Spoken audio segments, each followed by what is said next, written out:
이런 중고차 업체 보셨나요? 최다 자격증 보유, 자체 카센터 운영, 무료 시운전 리프트 점검, 확실한 AS까지 최고의 만족을 드리겠습니다.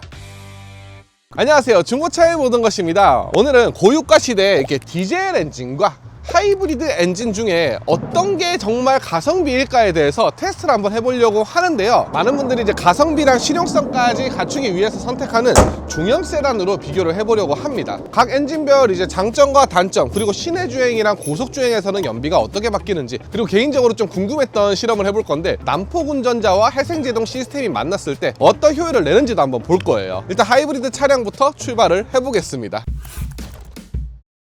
역시 하이브리드는 시동을 딱 걸자마자 시동이 걸리지 않는 듯한 이런 느낌을 보여주고요. 전기 모드로 대부분 시작을 하다 보니까 정말 조용한 특징이 있습니다. 제가 주로 이용하는 출퇴근 거리를 똑같이 이제 비교를 해볼 거예요. 지금은 일단 평균 연비는 17.2로 배터리 효율 자체는 키로수가 많지만 괜찮게 나오고 있는 수준이고요. 가솔린차 같은 경우는 이렇게 브레이크를 막 밟았다가 악셀을 밟았다가 이럴 때 정말 연비가 막 3km, 2km 이렇게 나오게 되는데, 하이브리드는 이렇게 브레이크를 밟을 때마다 회생제동이 이제 시작을 하면서 배터리를 충전해 주니까 연비가 좋게 나오는 거란 말이에요. 출발할 때도 배터리의 힘으로 전기로 이제 움직이게 됩니다. 지금 이렇게 정차를 했을 때도 엔진이 아예 개입을 하지 않기 때문에 또 연비가 좋은 거예요. 근데 조금 당황스러운 게 지금 시내 주행 연비가 왜 8.5밖에 안 지키지? 이게 그래도 복합 연비가 이제 한 17 정도 되고 시내 주행 연비도 10 중반이 넘어가야 되는데 왜 이렇게 연비가 안 나올까요?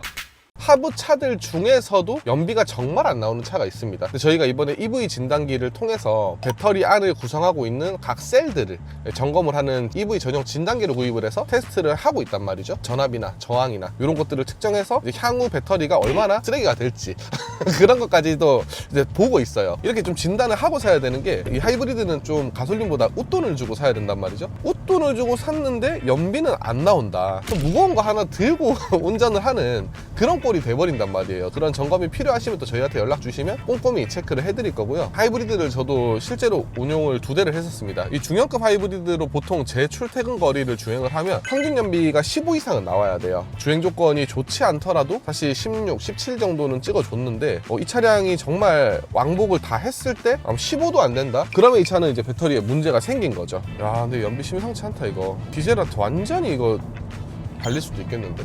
완전 불량이 아니라고 생각이 드는 거는 최근 이제 몇백 킬로 정도 주행한 데이터를 봤을 때는 평균 연비가 17 정도 나오더라고. 지금 혹시나 이제 충전이 좀 이상하게 되고 있나 해서 이제 에너지 흐름도를 봐도 배터리에서 지금 바퀴 쪽으로 많이 잘 도와주고 있거든요. 근데 또 지금 40km가 조금 넘는 속도로 갈 때도 EV 모드로 잘 가지고 있단 말이지. 이럴 때 또 연비가 쫙쫙 오르잖아. 지금 딱 요까지 왔을 때 연비가 11이었거든요. 근데 하이브리드의 단점은 정말 이거다. 하이브리드 전용 부품의 고장이 있었을 때 보증기간이 끝났다면 리스크가 너무 크다라는 이제 아주 큰 단점이 이제 존재를 하고, 전기에서 휘발유로 갈 때 이질감이 생각보다 이제 큰 차들이 있습니다. 정숙성의 대명사라고 하는 뭐 렉서스 같은 경우도 확실히 느껴질 정도로 피드백이 와서 그런 부분들은 좀 단점이 된다라고 할 수 있고요. 이제 저희 집이 있는 이 봉담읍까지 이제 왔고요. 정말 다행히도 자존심 회복은 했습니다. 지금 시점으로 이제 딱 15km 가까이 이제 연비를 회복을 했고요. 고속도로를 타고 출근길을 한번 가볼 거예요. 자, 이제 고속주행을 한번 해보겠습니다. 이 하이브리드 차가 고속주행에서는 가솔린이랑 똑같다 라는 얘기를 들어보셨을 거예요. 고속주행을 하려면 힘이 많이 필요하기 때문에 엔진만 움직인다 이런 얘기인데요, 이건 좀 오해입니다. 첫 번째 오해인 이유가 고속도로라고 무조건 100km만으로 가는 것도 아니에요. 고속도로에서도 막히는 경우도 많고요. 속도가 또 이제 뭐 진짜 한 60km, 70km로 운행하는 경우가 많을 거예요. 그 정도 키로수에서는 배터리의 개입이 엄청 많이 되고요. 그리고 고속주행을 하면서는 악셀을 계속 또 밟고 있는 게 아니다 보니까 악셀을 밟지 않고 그냥 관성주행을 할 때는 배터리가 또 많이 채워지기 때문에 회생제동에도 조건이 부합하는 경우가 많다는 거죠. 야, 근데 지금 차가 너무 막힌다. 아까 고속주행 잠깐 했을 때는 17km, 18km로 이제 평균적으로 연비가 지금 밑에 뜨거든요, 바에서. 그 정도로 주행을 했었는데 차가 밀리니까 연비가 너무 좋네. 연비는 정말 높아지는데 차가 막히니까 너무 답답하네요. 이렇게 실제로 고속주행만 했을 때는 이 정도 연비는 절대 못 뽑고요. 17km에서 18km 정도의 연비가 나오는 게 맞다 보시면 돼요. 자, 이제 원점으로 돌아왔습니다. 저도 뭐 연비가 시내주행 고속주행 섞이니까 거의 20 가까이 나오네요. 아주 좋았고요. 자, 이제 초기화를 하고 하드한 주행을 하면서는 어떤 연비를 보여줄지 지금 바로 시작해 보겠습니다. 근데 확실히 이렇게 좀 악셀을 깊게 밟았을 때는 바로 이제 엔진 개입이 돼버립니다. 이제 좀 천천히 주행을 했을 때는 막 40km 넘어서 50km 넘어서까지도 EV 모드로 가는 경우도 있었거든요. 아주 저속일 때부터 바로 이제 엔진이 개입을 해버려요. 아까 이제 그 지점까지는 좀 연비가 안 좋았어요. 11km 정도가 나왔었는데 과연 이번에는 어떤 연비를 보여줄지 지금까지 비슷해요. 지금 딱 10이라서 이렇게 운전을 했는데도 연비가 거의 똑같다라고 하면 너무 얌전하게 탈 필요가 있나라는 좀 생각이 들 것 같아요. 지금 약간 차가 떨거든요. 처음에 중고차 구입을 하실 때 시운전 테스트를 할 때는 약간은 가혹 조건으로 해보시는 것도 좋아요. 일상주행에서는 나오지 않는 잡음이나 아니면 뭐 브레이크 하자, 미션의 하자들이 살짝 가혹 조건이나 부하를 줄 때 나타나는 경우들이 있거든요. 얘는 지금 좀 있다. 아니 지금까지는 연비가 비슷한데 아직까지도 지금 10.5야. 슬슬 불안한데 이거 평균 연비가 안전운전 했을 때랑 똑같으면 하이브리드 타시는 분들이 좀 거칠게 운전하시는 분들이 많아지지 않을까라는 생각도 들어요. 자, 이제 목표 지점에 거의 다 왔습니다. 지금 한 200-300m만 더 가면 아까랑 동일한 지점이거든요. 그래도 차이가 좀 나긴 나네. 지금 아까 연비가 11 초반으로 제가 기억을 하거든요. 지금 연비는 10.5로 한 5% 정도의 차이가 보여요. 다행이다. 난폭 운전 유발 컨텐츠가 될까봐 되게 걱정을 했는데 아주 큰 연비 차이가 나기 때문에 여러분 안전운전을 하셔야 되고요. 하이브리드가 연비가 좋은 건 알겠어. 그러면 반대로 디젤은 얼마나 연비가 좋을까 한번 봐야겠죠? 자, 이번에 이어서 경유차도 주행을 해보겠습니다. 근데 여기서 눈치가 빠르신 분들은 이제 눈치채셨을 텐데 제가 의상이 바뀌었어요. 어제 이제 너무 퇴근 시간에 가까워지다 보니까 고속주행이 불가능하다라는 판단을 했고 지금 다음날 이어서 촬영을 하고 있습니다. 보다 정확한 정보를 위해서예요. 바로 가시죠.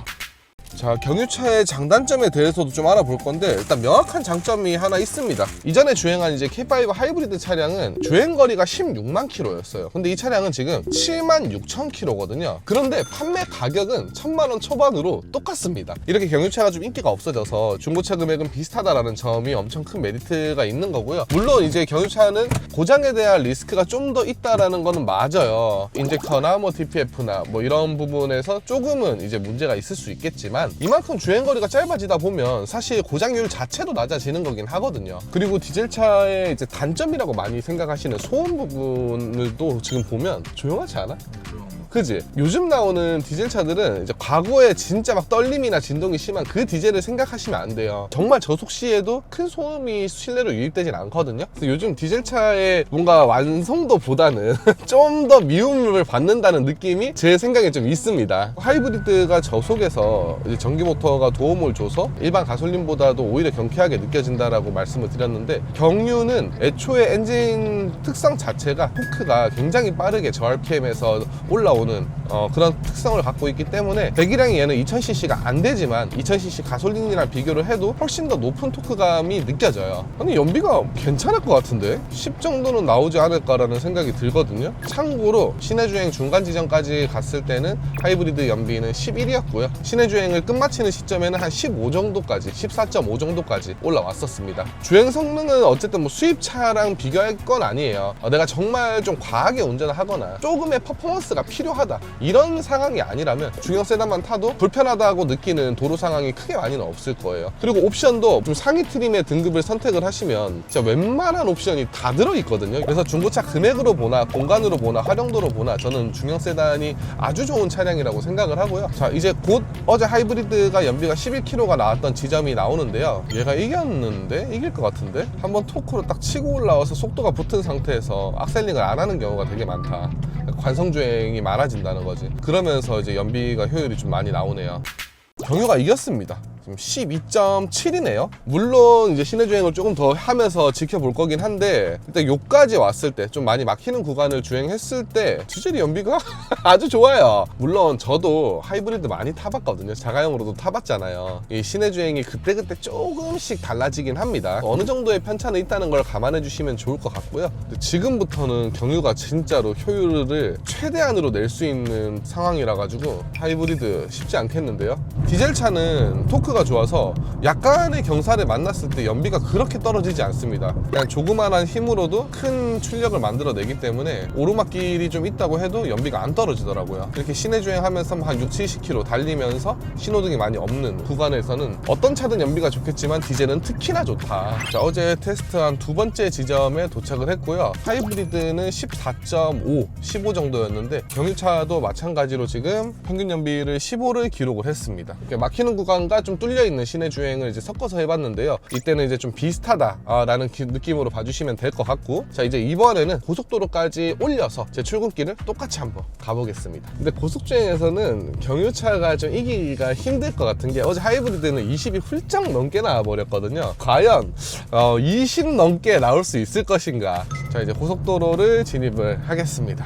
확실히 타자마자 연비가 잘 나온다. 지금도 15 미만으로 떨어질 일이 거의 없네요. 뭐 17, 18에서 25 정도를 왔다 갔다 하고 있어요, 연비가. 제가 이제 그랜저 2.2 디젤을 타던 당시 이 차량보다 배기량이 높은 모델임에도 불구하고 고속 연비가 10 후반으로 계속 이렇게 달렸었어요. 저는 이제 요즘 인기가 디젤 차가 많이 떨어지면서 진짜 많은 분들이 디젤 차를 사도 될까라는 의구심을 많이 품고 있거든요. 개인적으로는 사도 된다고 생각을 합니다. 동일한 차종의 디젤 차랑 가솔린 차랑 뭐 하이브리드 차를 비교를 했을 때 현저하게 저렴하게 살 수 있는 모델들이 있어요. 그런 가성비 있는 모델만 좀 찾아서 디젤을 확실히 메리트 있는 금액에 구입을 하신다고 하면 가장 걱정하는 수리비에 대한 리스크도 연식이나 주행거리가 짧아짐으로 인해서 리스크가 많이 줄어드는 효과가 있을 거기 때문에 괜찮다라고 생각을 하고, 또 디젤 차를 이제 중고차를 구매할 때 팁들이 있습니다. 구매하는 뭐 머플러를 보던 아니면 DPF의 그 수치도 확인을 할 수가 있거든요. 좀 고급 스캐너를 이용하면 그런 부분들을 통해서 제대로 점검을 하고, 또 시운전 뭐 리프트 점검하면서 자주 고장나는 부분들이나 뭐 고질병을 좀 꼼꼼히 체크를 하고 구입한다면 저는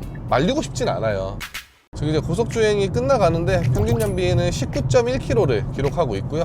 제가 딱 예상했던 대로입니다. 20km를 넘기는 약간 힘들 것 같다. 어제 고속주행에서 하이브리드한테 어쨌든 진 겁니다.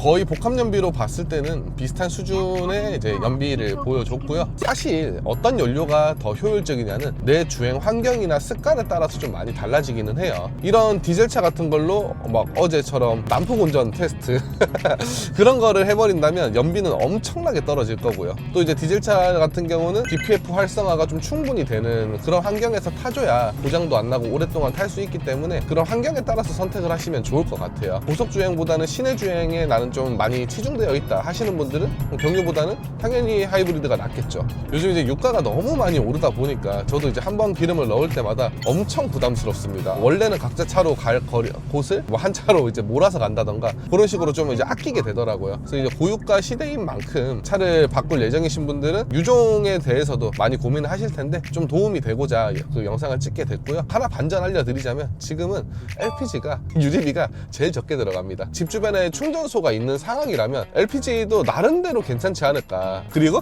뭐 트렁크에 좀 공간 제약이 있으니까 좀 짐을 많이 실는 분들이 아니라면 가스차도 충분히 좋은 선택이 될 수 있을 것 같아요. 아무튼 오늘 이렇게 다양한 유종에 대해서 이야기를 좀 나눠봤고 실제로 주행까지 해봤고요. 유익하셨다면 좋아요, 구독 한번 부탁드립니다. 항상 발전하는 중고차 업체로 거듭나도록 할게요. 중고차 상담이 필요하시다면 중고차의 모든 것으로 연락주세요.